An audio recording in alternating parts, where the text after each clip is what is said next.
I'm on the Olentangy Trail with my bike and my camera to show you all the settings on the camera. I'm using the bike for the foreground, that Lowhead Dam danger sign for the background, and the water for the movement. It's a nice sunny day, got plenty of light. It actually made it a little bit challenging for the low light pictures. I had to turn the aperture way closed, but I took a picture with the extremes of each setting. It's on full manual. I took a picture with each extreme on each setting and with the setting more or less in the middle, just to show what each setting does. The first three settings that we're going to talk about, shutter speed, ISO, and aperture or f-stop, all have to do with how much light enters the camera. Each one also has a secondary effect, but primarily they determine how much light enters, gets to the sensor, and gets recorded on the picture. And collectively, that's known as exposure. So normally you want your photo to be properly exposed. It can be underexposed, overexposed, or properly exposed. And that is determined by these three settings. They are shutter speed, ISO, and aperture. And aperture is also called f-stop. The setting on your camera will be called f-stop, and we'll talk about each one of those three. Starting with shutter speed, it's the more intuitive one. It's easy to understand. It's how long the camera exposes the picture. It's an amount of time. First picture that we're looking at here is, we're going to call it underexposed, and it's the shutter was open 1/4000th of a second. It's the fastest I could do on my camera. And then we're going to slow it down and slow down the shutter speed for the next photo. It's on a tripod. So same photo with the shutter speed at 1/640th of a second. All other settings remained the same, and it's focused on that bridge in the back. So 1/640th of a second, and I would say this is about properly exposed. We had underexposed, properly exposed, and now we leave it open for 1/60th of a second, and as you can see, without changing any other settings, the photo became overexposed. So that's how much light shutter speed lets in.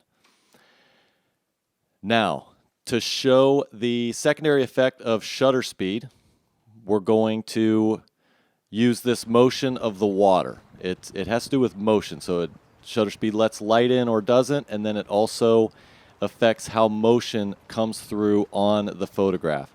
So watch how these waves are moving, just get an idea what that looks like. And then we're going to take a photo of that exact view with a fast, medium, and slow shutter speed. And this time, instead of leaving the other settings the same, we're going to adjust the aperture or the f-stop and the ISO. I adjusted both of them, but what remains constant this time is the exposure. So look at these three pictures, 1, 2, 3.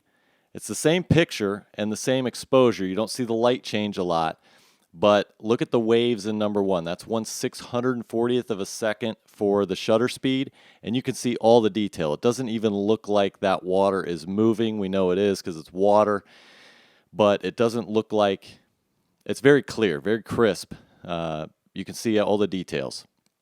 Moving on to picture number 2, that is 1/30th of a second exposure, and you can still see some detail on the water, but it's blurred out. Where you can tell where it was really moving is kind of blurred out, and then some of those sticks, you don't really see it in this one, but if the sticks were moving, they'd blur out as well. 1/30th of a second. And at this time also you want to be on a tripod. This was on a tripod. So now let's move on to picture number 3, which is 1/5 of a second shutter speed. I closed the aperture. You can see the f-stop was 36, and we'll get to f-stop here in a second, but close the aperture to make the exposure the same, and this is 1/5 of a second shutter speed. So we went from 1/640th to 1/30th to 1/5 of a second shutter speed, and you can really see the difference. And the constant there also is the concrete on the right. It's not moving, so it really doesn't change, but the water, which is moving, changes 1 1/640th, 1/30th, and 1/5 of a second. And now another quick, this is an even more pronounced demonstration of shutter speed and how it affects motion. Took this simple picture with, and you can't tell in this photo, but I was actually sweeping the camera from side to side, so the entire scenery was moving, but I used a less than a 1/1000th of a second, so 1/1600th of a second for this one, and for the next one you really see the difference. 1/8 of a second. Did this the exact same thing with the camera. It's the exact same scene, except the exposures, even the light exposure total is the same because I closed the aperture. The f-stop's really high, but 1/8 of a second shutter speed, and as you can see, 1/1600th of a second, you can barely tell that the camera was moving, but with 1/8 of a second, you can barely tell that there's a scene there because it's so blurred out. You really see mostly just see the motion. Moving on to ISO now, and again, we've got an underexposed picture to start out. But first of all, ISO stands for International Standards Organization, and it comes from when they used to classify film. They had to classify how sensitive film was to light, and so a low ISO is less sensitive to light than a high ISO. And they still use that same terminology, but it's with a digital sensor instead of with a piece of film. So, and you can also change it through the camera settings instantly with just the moving a camera setting, and it changes the voltage or something on the sensor to change the ISO. So the first three photos are just going to change the ISO. Underexposed with ISO of 100 to ISO 1600, which more or less properly exposed this photo, and you can see it looks like a normal photo. And then 12,800 ISO, the photo becomes overexposed if you don't change any of the other settings. Moving on to the properly exposed photos, we're going to see the other effect of that ISO has on the picture. And generally, most of them, the secondary effect is not really better or worse, but within the case of ISO, it is generally considered the lower ISO you can have, the better, because this is the effect of ISO. ISO 100 is the first picture. 1600 is the second picture, and the last picture, 12,800, you can see a little bit of a difference. 100, 1600, and then 12,800. But let's zoom in to the bike and the lettering on the bike, and you can see on the 12,800 that's called scintillation. Pixelation is when it's not high enough resolution. This is scintillation. It comes from the sensor trying to amplify light, then there's just not enough light there, so it's electronically trying to do it, but it can't do it. Back to the 100, and let's zoom in to see the other extreme. And as you can see, that phantom cross still looks nice. You can zoom in on it. There's no scintillation. It looks nice, and that's because we let plenty of light in, and the sensor didn't have to over amplify it and cause that scintillation. So that is ISO.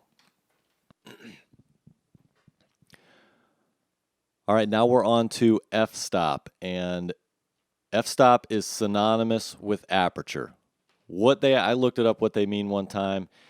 I don't remember, but what you need to remember is a high f-stop number means a small aperture and less light comes in.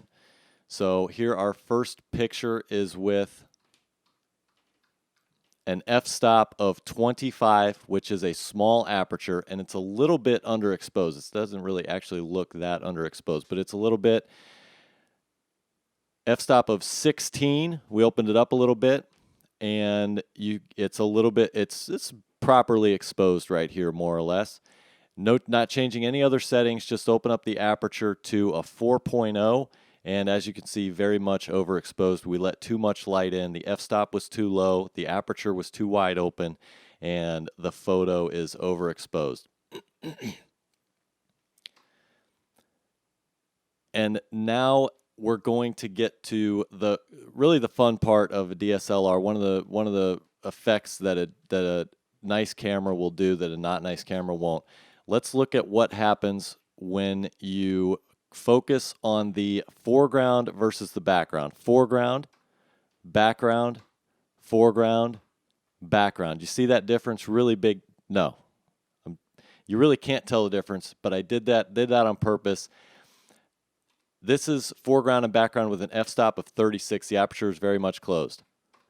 But now watch what happens when we open the aperture, which means a low f-stop, and this is where your nice cameras come in. This is the effect that people like to see in a portrait or something like that, and it gives your photos depth.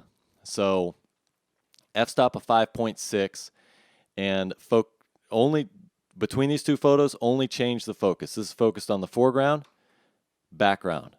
Foreground, we're supposed to be looking at the bike and the tree clearly, and then you can't really even tell what's in the background. Or you focus on the background and you can read the damn sign, but you can't even read the lettering on the bike, which is in the foreground. So you can clearly see that we're supposed to be paying attention to the background. It's not a beautiful picture, but we're supposed to be paying attention to the background instead, and we can tell there's a bike in the foreground, but we're supposed to be paying attention to the background, and that's the depth of the photos that aperture brings. So now we're going to take a quick look at zoom, and to do that, we're going to use that green sign, and we're going to try to read that green sign. If we can read it, it means we've zoomed well and we're getting good detail off in the distance, and if not, we're not. So let's talk about optical zoom first and show us what optical zoom does for us. This picture was taken without any optical zoom, and let's zoom in and see if, digitally with the computer, and see if we can read the sign. I can't read it. I know what it says because I can kind of read it, but no, I can't really read it.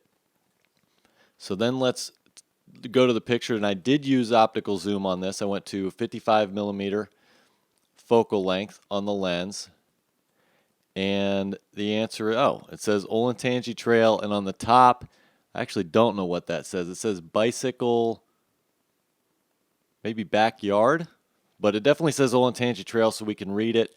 So the optical zoom worked. So let's talk about digital zoom, and I like to cover this real quick because it's way overhyped on cell phones and other cameras.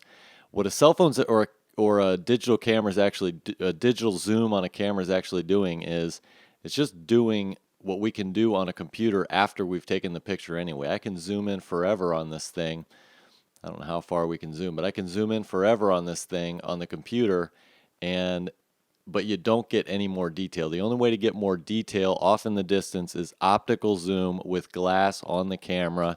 You need glass to actually see in the distance with higher detail. But they'll advertise digital zoom as though it's a big thing, but you can do it on your computer after the fact. And then let's say we have our cell phone and that sign represents a bird that we want to take a detailed picture of. Let me show you what it's doing. So we'll zoom in and then zoom out. So it's really just cropping the picture off, which does have some values. You don't always want the entire picture, so maybe you do want to crop off the edges, but you're not really zooming, you're just cropping off the edges, and it's showing you on your screen a bigger image. A major factor on clarity of pictures when you have the shutter open for longer than about a 60th of a second to a 30th of a second. Any longer than that, the camera has to be very steady, and there are two main things that help you do that. One is a tripod, obviously, but the other is it's a 2-second delay, or really any delay, just so that you're not touching the camera. And here's a couple pictures to demonstrate that. Here's a very steady one, and as we saw before in the shutter speed, you can really notice motion when the shutter speed is slow, and with this one, the shutter speed was slow and the camera was jiggling a little bit. It looks out of focus, but it's really just moving. And then if you have that, we'll look at this real quick.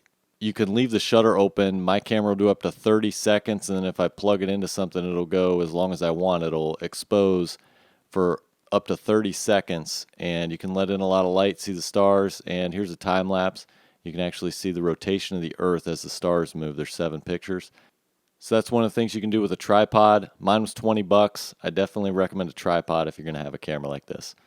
And now we're up to one of the factors that everybody has heard, that's megapixels. And we're going to see how important that is. Here is full 18 megapixel photo and a 2 megapixel photo. 18 megapixels, 2 megapixels. So why is there no difference if it's so important? The answer is, first of all, let's talk about computer screens. We're looking at this on a computer screen right now, and I recorded the video in full HD. Full HD is 1920 by 1080. 1920 times 1080 is about 2 million, and that's where 2 megapixels comes from. So even full HD is only 2 megapixels. If you have a full HD computer monitor, it can display a grand total of 2 megapixels. So you might be thinking, what about 4K? 4K is the latest thing. People are getting 4K computer monitors and TVs now. 4K is twice as wide and twice as high as full HD. So it's 3840 by 2160, which means it has 4 times as many pixels as HD, which is 8 megapixels. So 4K can display 8 megapixels. So when does it matter to have an 18 megapixel camera? It helps in 2 situations. One, if you want to zoom in on the details, so let's zoom in on the 2 megapixel, and you can't read the sign. Zoom in on the 18 megapixel, you can read the sign.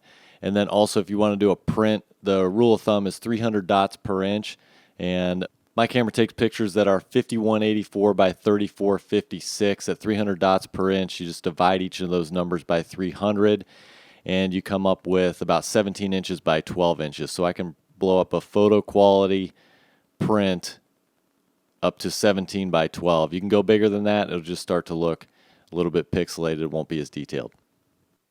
And now that we've looked at the settings, I want to take a quick look at the 2 most common types of pictures that people take. The first type is a landscape, and then the second type is portraits of people's faces. So starting out with landscape, this was interesting. This was a little bit of an experiment for me, a learning experience for me, and I also wanted to compare the fancy camera with the cell phone. So I went out and I took a landscape picture with my cell phone. I snapped it real quick in 1 second, and then I got the tripod out and I used the fancy camera, and I tried to take a better picture, and I took them inside and just take a look and compare them real quick. The cell phone picture, this is a cell phone picture. It's got the grass is nice and green, and then look at the sky. The sky is a nice deep blue, and if you compare that with the DSLR picture, the grass is still a nice green. It's pretty well exposed, but the sky is fairly washed out. You can tell it's blue, but it's a real light washed out blue, and even the tower isn't quite as clear. So I even turned the light down and tried to do it that way. I thought maybe I was overexposing the sky, but when I did that, it underexposed the grass, and the grass got real dark. So I called up my friend, and I said, who's a better photographer than I am, and I said, hey, what's the deal? I'm trying to take a good picture with my DSLR, and I can't even beat my cell phone with all the time in the world. What's the deal? And he said that cell phones have been programmed using AI computer learning to instantly process the image to make it as pleasing to the eye as possible. They're not as true to what you actually see, but they process the image to be more pleasing to the eye. So it will expose the sky less and expose the grass more instantly so that it looks like a better picture right off the bat, where your DSLR stays true to the image and can be photoshopped later or processed later better than a cell phone image.